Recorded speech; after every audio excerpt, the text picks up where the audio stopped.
السلام علیکم، S a news کے ساتھ عاصم بھٹی ایک بار پھر میں حاضر ہوں۔ میرے ساتھ شاہد انجم صاحب موجود ہیں جو سینئر کرائم رپورٹر ہیں۔ کرائم کی بھیڑ میں ایک طویل عرصہ انہوں نے گزار دیا، تیسری دہائی بلکہ چوتھی دہائی شروع ہونے کو ہے کہ یہ کرائم رپورٹنگ کراچی شہر میں کرتے ہوئے آ رہے ہیں۔ کراچی پولیس کا ایک ایسا کردار جس پر آج فلمیں بن رہی ہیں، مختلف یوٹیوبرز اس پر بیٹھ کر تبصرے کر رہے ہیں اور مختلف اسٹوریاں گھڑی جا رہی ہیں، کچھ میں حقائق بھی ہیں لیکن اکثر دیکھنے میں آ رہے ہیں کچھ اس میں ایسی باتیں بھی ہیں جو کہ اس وقت اس افسر کی زندگی میں ایسا کچھ تھا ہی نہیں۔ شاہد انجم صاحب، میں ذکر کر رہا ہوں چودھری اسلم صاحب کا۔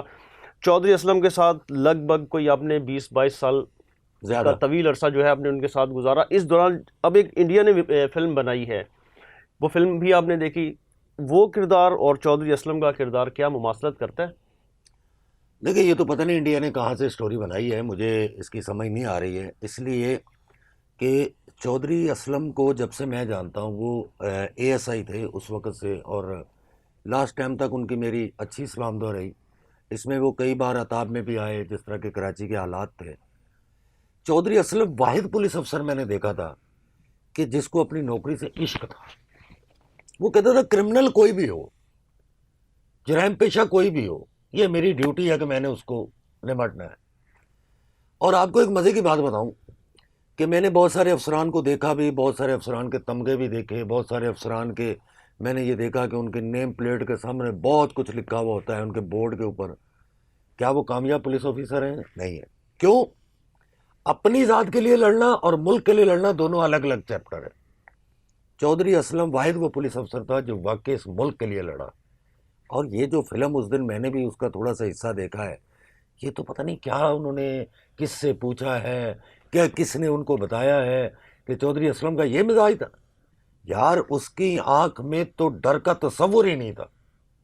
بلکہ مجھے یاد ہے رنگی ٹاؤن میں ایک دھماکہ ہوا تھا اور میں بھی وہاں کوریج کے لیے گیا، وہاں چودھری صاحب بھی کھڑے ہوئے تھے۔ اتفاق سے سیکنڈ بلاسٹ ہو گیا تو میں پیچھے ہٹنے لگا تو اس نے میرا ہاتھ پکڑ لیا۔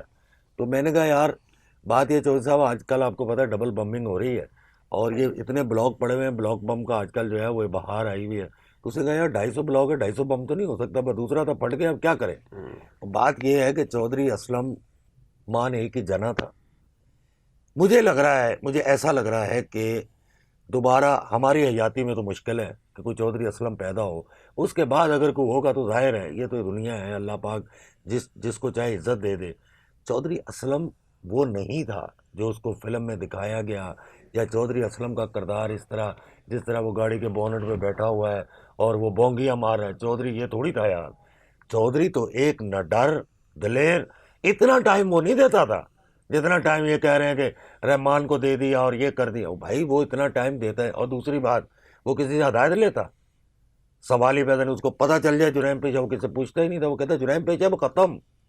اچھا شاہد بھائی، ابھی آپ نے ذکر کیا کہ اس طویل عرصے میں چودھری اسلم کے عروج کے دوران زوال بھی آیا، نشیب و فراز تو زندگی میں آتے ہی ہیں۔ وہ ایک واقعہ مجھے یاد آ رہا ہے مجھے، جہاں جب چودھری اسلم صاحب جیل میں تھے اور ایک معشوق بروئی والا کیس آیا تھا، وہ کیس بھی ذرا بتائیں، اور اس میں آپ نے اس میں کیا کردار ادا کیا تھا؟ دیکھیں چودھری اسلم کا اس وقت یہ تھا کہ اصل میں چودھری اسلم صاحب کو تو مس گائیڈ اس میں کیا گیا کہ یہ معشوق بروئی ہے، معشوق بروئی ہے۔ انسپیکٹر ناصر الحسن اور کچھ اور ان کے ساتھ جو تھے ان کے ماتحت تھے انہوں نے، لیکن چودھری صاحب اینڈ تک یہی کہتے رہے کہ یار دیکھ لو اس کو، چیک کر لو۔ آخر کار ہوا یہ کہ جب اس کو انتقال ہو گیا تو اس کے بعد یہ پتہ چلا کہ وہ معشوق بروئی نہیں تھا، اور ایک مقدمہ درج ہوا نواب شاہ میں، اور نواب شاہ عدالت میں ظاہر ہے ان کو جانا پڑتا تھا، اور پھر اس کے بعد جو ہے ان کا ٹرانسفر ہو گیا۔ انہوں نے خود کہا کہ بھئی ہمیں کراچی میں رکھا جائے، وہاں ہماری جان کو خطرہ ہے۔ تو عرفان بہادر جو بھی S S P C T D ہیں، یہ 2 دن کے لیے وہاں رکے تھے نواب شاہ جیل میں، لیکن اسلم جو تھا وہ کراچی میں ہی رکا تھا۔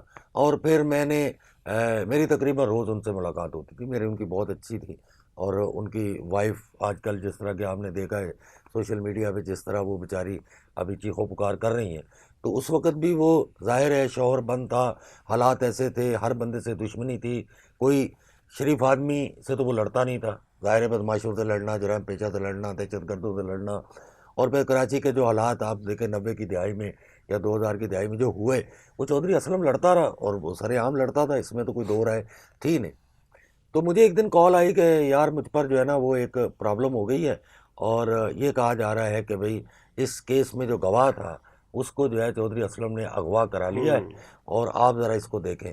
تو پھر میں نے اس کے بعد اس بندے کی ٹو لگائی. میں اس وقت ایک پنجابی چینل تھا اس میں ہوتا تھا, تو میں نے اس بندے کو پتہ کیا.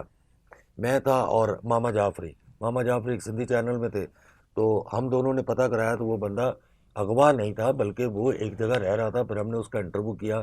انٹرویو کرنے کے بعد جو ہے وہ ہم نے ٹی وی پہ چلایا.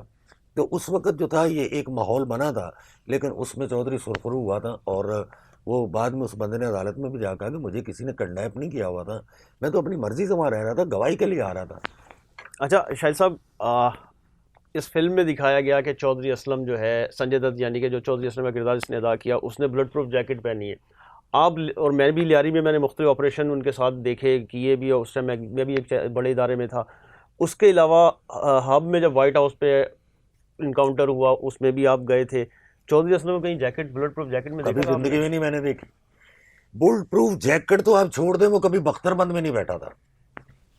بلٹ پروف جیکٹ تو میں نے بلکہ ایک دفعہ اس سے کہا, میں نے کہا یار بلٹ پروف جیکٹ, میں نے بولا چھوڑ یار, جو رات قبر میں ہے وہ ہے.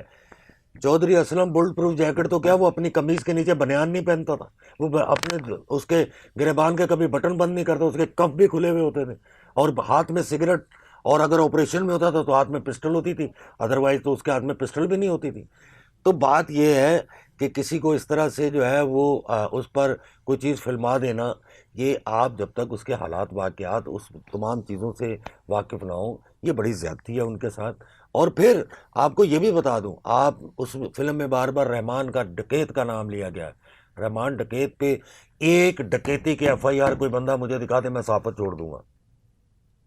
اس پہ ایک بھی ڈکیتی کی ایف آئی آر نہیں ہے, اس پہ سینکڑوں ایف آئی آر دوسری ہوں گی. رحمان ڈکیت پہ ایک بھی ڈکیتی کی ایف آئی آر نہیں ہے. کوئی بندہ مجھے دکھا دے, میں یہ جاب ہی چھوڑ دوں گا, میں یہ پروفیشن ہی چھوڑ دوں گا.